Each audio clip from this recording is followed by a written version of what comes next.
dan pintu oven dibuka, Jose udah tewas masak di dalam oven.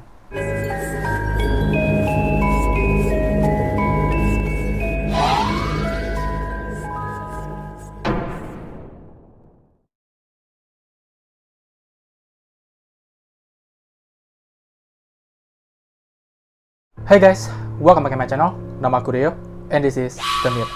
Welcome in December, all my friends. Nggak terasa aja ya, kayaknya baru kemarin lah, tahun baru. Besok udah mau tahun baru lagi. Gimana, sudah siapkah kalian menuju 2022, di mana kita semakin dekat dengan tahun-tahun penuh konspirasi hancurnya dunia? Tapi yang pasti, bergantinya tahun membuat kita akan semakin dekat dengan yang namanya kematian. Nah, kematian seperti yang bisa kita sepakati bersama adalah sebuah topik pembahasan yang sangat-sangat gelap, suram, mungkin bisa dibilang menakutkan, karena percaya atau enggak, sadar atau enggak kalian, kematian saat ini sedang nunggu kita. Hanya masalah waktu aja. Dan kalau misalnya kita dengar kisah-kisah kematian dari orang-orang, mungkin kita akan langsung ingat dengan dosa-dosa kita, dan mencoba untuk berubah menjadi manusia yang lebih baik dari sebelumnya. Dan aku yakin teman-teman yang nonton ini pasti tipe-tipe orang yang ingin belajar menjadi lebih baik dari pengalaman orang-orang lain. Karena itu malam ini kita akan bahas tentang kasus-kasus kematian dengan kronologi yang mengerikan. Tapi bukan hanya itu, kita juga akan lihat ilustrasi dari kronologi kejadian itu. Jadi kalau dengar cerita aja udah serem, makin dibikin serem lagi dengan ilustrasinya. Dan video kali ini aku bikin, harapannya adalah supaya kita bisa sama-sama belajar banyak hal dari pengalaman buruk yang udah dialami oleh orang-orang ini. And now before we do the exercise, the mirror mode. Silakan. Kita mulai kasus pertama dengan kasusnya Jenny Santos yang terjadi di Oculus World Trade Center, yaitu sebuah terminal kereta api di daerah New York, Amerika. Dan kejadian ini terjadi pada 11 Februari 2017 sekitar jam setengah 6 pagi. Oke, jadi kronologinya, wanita 29 tahun Jenny Santos dengan adik kembarnya pada hari itu ingin pulang dari New York ke rumahnya di New Jersey. Jadi mereka naik kereta api di terminal Oculus World Trade Center itu. Nah, ketika ada di eskalator menuju ke bawah, menuju ke lantai dasar, Jenny yang humoris ini kayak mau ngelucu dengan adik kembarnya. Dia melucu dengan cara yang sangat berbahaya. Jadi kalian bayangkan Jenny itu nempelin badan bagian depan di pegangan eskalator dan menaikkan dua kakinya seakan-akan dia adalah Superman yang sedang terbang. Kebayangkan posisinya? Kalian bayangkan keseimbangannya gimana? Nah, adik Jenny yang merasa itu adalah hal yang sangat-sangat lucu pun menikmati lelucon dari si Jenny. Dia tertawa dan terlihat sangat-sangat riang gembira gitu. Padahal harusnya mereka bisa mikir kalau mereka itu lagi ada di lantai atas menuju ke bawah. Ke bawah itu jaraknya itu 34 kaki atau sekitar 10,3 meter. Ini Dan seperti yang bisa kalian tebak, Jenny kehilangan keseimbangan dan jatuh ke bagian luar eskalator, terjun menuju ke lantai dasar dengan kepala yang menghantam lantai terlebih dahulu. Sampai di bawah, tubuh Jenny udah pecah, semua tulang-tulangnya patah, dan titik jatuh menjadi merah darah. Nah, sekarang kita akan lihat ilustrasi kejadiannya ketika Jenny terjatuh.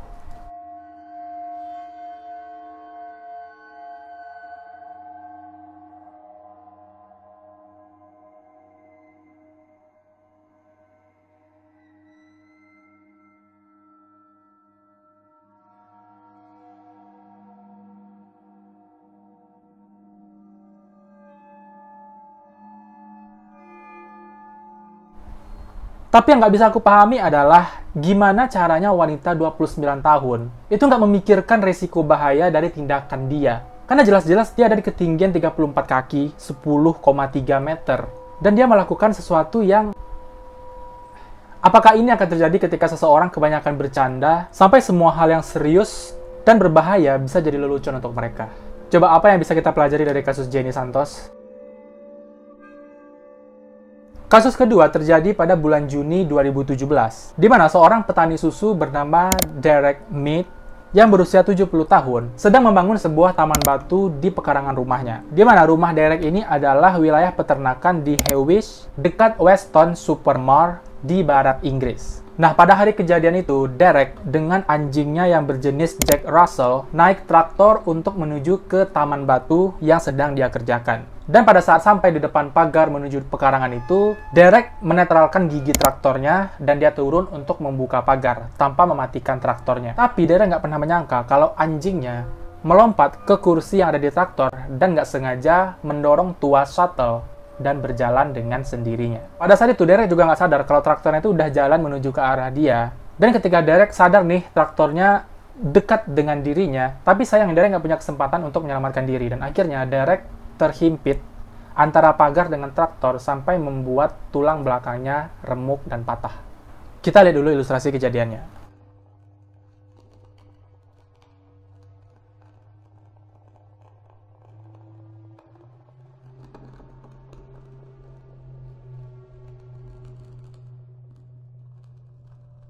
Derek Mead tewas di tempat kejadian, dan kasus ini sepenuhnya dianggap sebagai kasus kecelakaan. Karena ya pelakunya seekor anjing, dan nggak ada hukum untuk anjing yang membunuh majikannya. Dan ini juga bagian dari kelalaian Derek sendiri. Nah, untuk kita yang mungkin terbiasa meninggalkan kendaraan dalam keadaan hidup, walaupun giginya netral, dan keluar ninggalin kendaraan dengan dalih, hanya sebentar kok.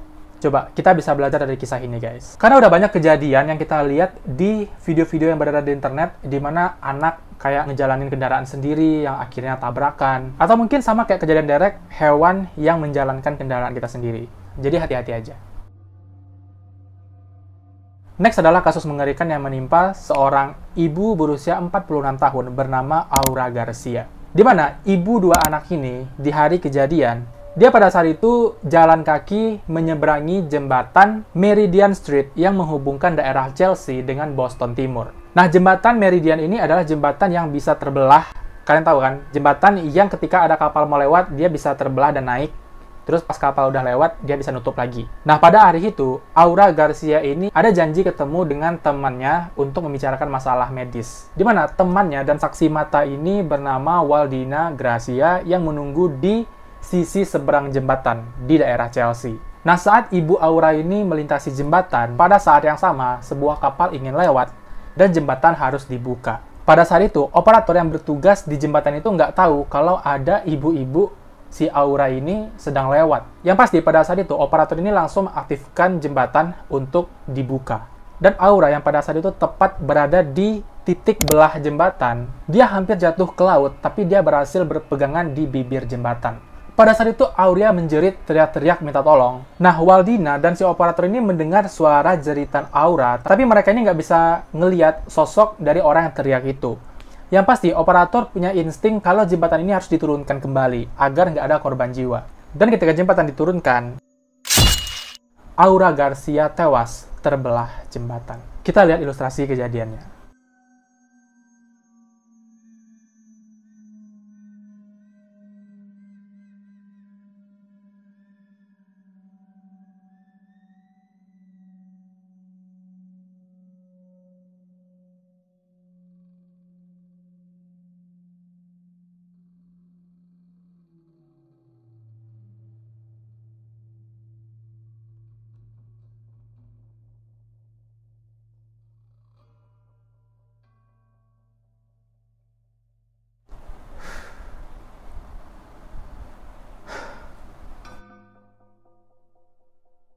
Next adalah kasus yang gak kalah seremnya. Seorang pria 62 tahun bernama Jose Melena yang mempunyai 6 orang anak bekerja di pabrik Bumblebee Food di Santa Fe Spring, Amerika.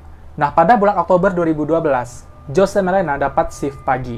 Dan Jose ini bekerja sebagai teknisi untuk meriksa kondisi oven raksasa berbentuk silinder sepanjang 11 meter yang digunakan untuk mensterilkan ribuan kaleng tuna secara bersamaan. Dan pada hari kejadian, Pak Jose ini masuklah ke dalam oven untuk meriksa kondisi oven sebelum digunakan.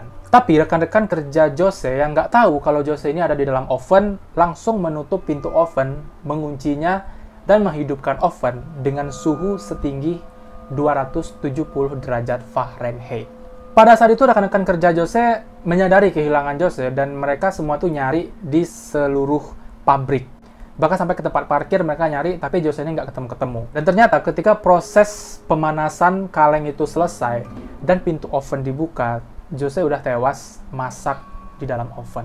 Kita lihat ilustrasi kejadiannya.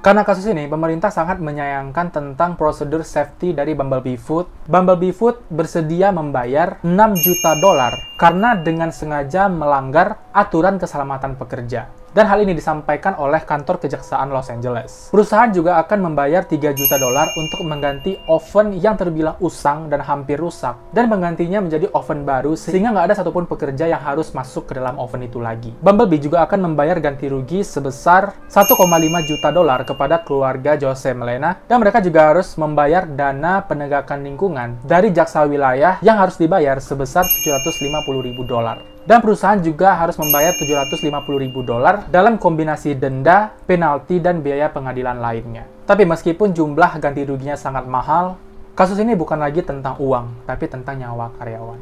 Sangat disayangkan, perusahaan besar, prosedurnya sangat minim. Next adalah kasus SRAM yang menimpa Asia LeSean Ferguson. Kalian para remaja, ayo kita simak kisah ini baik-baik. Seorang gadis remaja bernama Asia LeSean Ferguson yang berusia 17 tahun. Sumpah awalnya aku ngira Asia ini cowok loh, karena penampakannya. Ternyata dia cewek. Dimana Asia ini adalah anggota dari Oakley Spring Baptist Church. Jadi semacam komunitas keagamaan gitu. Nah, pada bulan Juni 2008, hari Sabtu jam 2 siang, organisasi OSBC ini pergi bermain di Taman Six Flags Over Georgia yang udah berdiri sejak tahun 1990-an. Dan spesifiknya, wahana roller coaster yang bernama Batman itu udah berdiri sejak tahun 1997. Udah cukup lama berdirinya. Nah, Asia yang ke taman itu menggunakan topi favoritnya. Naiklah ke wahana roller coaster dan bermain roller coaster. Tapi saat ada di atas, angin kencang membuat topi favorit Asia terbang dan jatuh ke tanah. Tepatnya, topi ini jatuh di area terlarang yang ada tepat di bawah wahana roller coaster. Nah, setelah wahana stop dan mereka semuanya keluar, Asia yang udah kehilangan topi kesayangannya ini nggak ikhlas. Dia bersikeras ingin mencari topinya lagi di tempat yang rasanya dia tahu di mana jatuhnya. Akhirnya Asia dan satu temannya pergi ke bawah wahana roller coaster yang di sana itu dipagari wilayahnya. Dan di pagar itu jelas terpampang kalau itu adalah area terlarang dan dilarang masuk. Tapi Asia, remaja aktif ini nekat untuk memanjat pagar itu masuk ke area terlarang untuk mengambil topinya yang memang ada di daerah itu. Asia menunduk mengambil topinya, dan ketika dia berdiri, roller coaster dengan kecepatan tinggi memenggal kepala Asia dan membunuh Asia saat itu juga. Kita lihat ilustrasinya.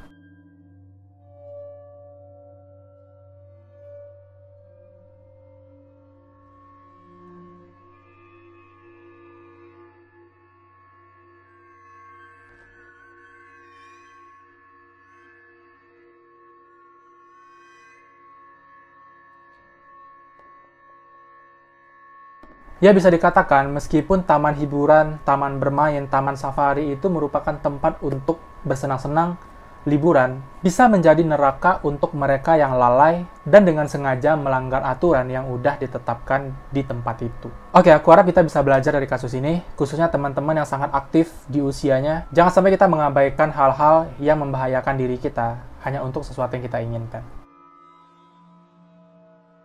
Next adalah kasus yang menimpa seorang pria berusia 22 tahun bernama Darsh Patel. Dia adalah seorang mahasiswa di Universitas Rutgers, dan pada hari kejadian, dia sedang mendaki gunung dengan 3 orang teman lainnya di cagar alam Apsawa di West Milford, New Jersey pada 21 September tahun 2014. Nah, dalam perjalanan mereka hiking, mereka bertemu dengan seekor beruang grizzly berwarna hitam seberat 300 pon. Jadi, ketika kalian bertemu dengan si beruang ini, nggak akan ada harapan untuk kalian bisa melawan. Dan lagi-lagi, karena kelalaian dan kecerobohan, entah remaja ini nggak tahu kalau beruang grizzly itu adalah makhluk buas, atau mereka ngira beruang grizzly ini sama ramahnya dengan beruang Masya.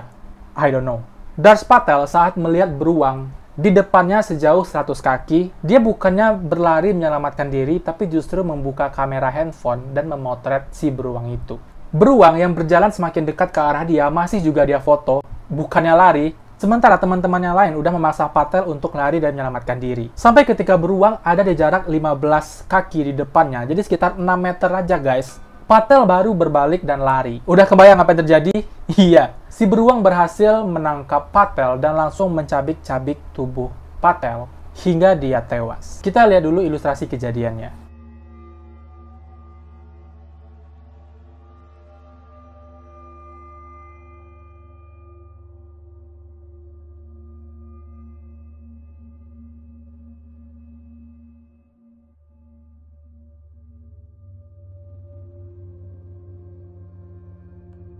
polisi West Milford merilis 5 foto yang berhasil ditangkap oleh Patel di detik-detik kematiannya. Dan inilah fotonya.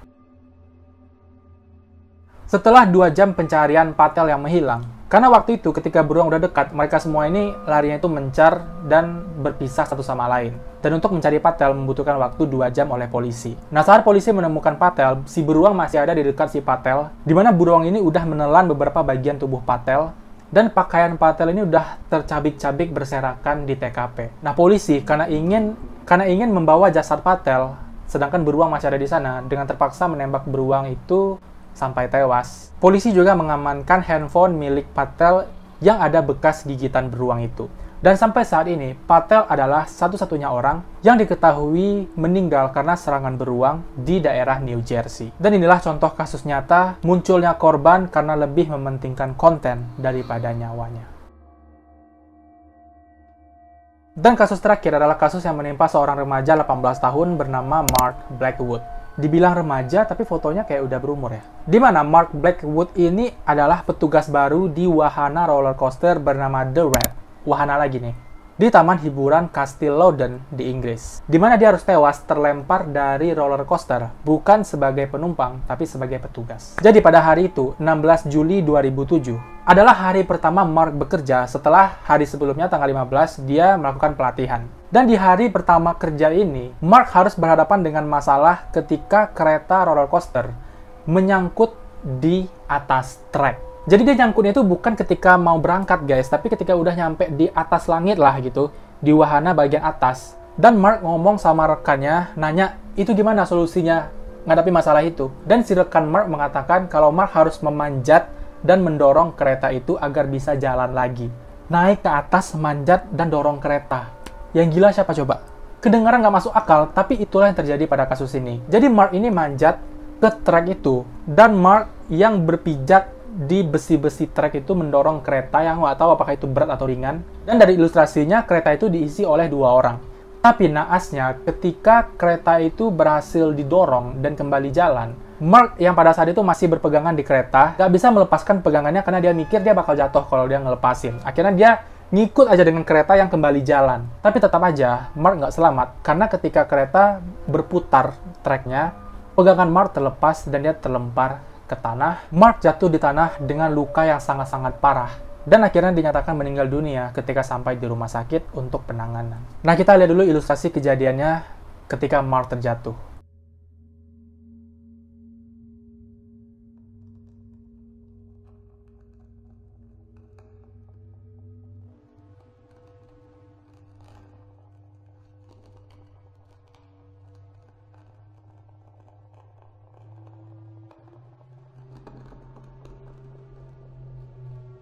Pengawas wahana, Gary Erskine, mengatakan kepada pengadilan bahwa 1 hari sebelumnya di tanggal 15 tadi, dia udah melatih Mark dan Mark lulus pelatihan itu. Dan Gary ini juga mengatakan, sebagai bagian dari pelatihan, dia telah mengulangi instruksi tetap bahwa operator dilarang memasuki wahana dan area perjalanan karena apapun kerusakan yang terjadi pada trek wahana harus dilaporkan kepada Departemen Pemeliharaan Taman dan merekalah yang harus mengerjakan itu. Gary juga menggambarkan Mark sebagai operator yang sangat fantastis dan berbeda dari yang lainnya. Gary mengatakan, saya pikir dia benar-benar brilian pada pelanggan. Dan dia juga punya sedikit ekstra. Di sini kata-kata Gary terkesan memuji, tapi menurut aku itu semacam alibi. Jadi menurut aku pribadi nih, Gary ini memuji Mark dan membuat gagasan seakan-akan Mark inilah yang bersedia sendiri untuk naik ke wahana itu karena briliannya kepada pelanggan dan jiwa ekstranya yang sangat-sangat gimana lah dalam bekerja. Paham kan? Nah, salah satu teman Mark sejak kecil dan juga operator di wahana itu bernama Richard Baldwin mengatakan bahwa Gary tidak selalu memanggil petugas pemeliharaan taman ketika ada masalah di wahana mereka. Dengan kata lain, karyawanlah yang sering disuruh oleh Gary atau jajarannya untuk melakukan perbaikan pada wahana ketika wahana ini ada kerusakan atau masalah. Richard juga berkata, saya yang mendorong kereta. Jika Anda tidak menekan tombol cukup lama, maka kereta itu akan berhenti dan kamilah yang harus mendorongnya. Dan Richard juga mengatakan, apapun masalah dan siapapun yang dipanggil, solusinya hanya naik ke atas trek dan mendorong kereta. Dan itu merupakan prosedur keselamatan yang sangat-sangat lemah. Bahkan Richard pun mengakui kalau semua itu memang dari wahananya. Nggak ngaruh siapa yang naik, siapa yang dipanggil. So guys, itulah 7 kasus kematian dengan kronologi yang sangat-sangat mengerikan, beserta ilustrasi kejadiannya yang gak kalah serem. Coba, aku bisa pastikan dari 7 kasus ini, ada banyak pelajaran yang bisa kita terapkan sama diri kita sendiri di kehidupan kita sehari-hari. Dan aku harap dari kejadian ini, selain kita bisa mengingat kalau kematian kita itu makin dekat dan bisa terjadi kapan aja, sehingga kita bisa melakukan perubahan pada diri kita menjadi lebih baik, kita juga belajar untuk waspada dan berpikir apa dampak dari tindakan yang akan kita lakukan. So, itu dulu video kita pada malam hari ini. Seperti biasa, klik like-nya kalau suka, dislike kalau tidak, subscribe channel ini untuk berlangganan, dan klik loncengnya untuk dapat notifikasi kalau ada video baru. Jangan lupa tinggalkan komentar, kritik dan saran untuk kemajuan channel ini, dan jangan lupa share video ini ke teman-teman yang lain. Terima kasih sudah menonton dan sampai jumpa di video-video selanjutnya. Bye!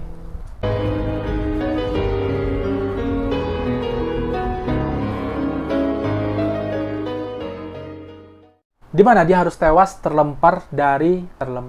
Si beruang berhasil menabrak. Polisi West Milford merilis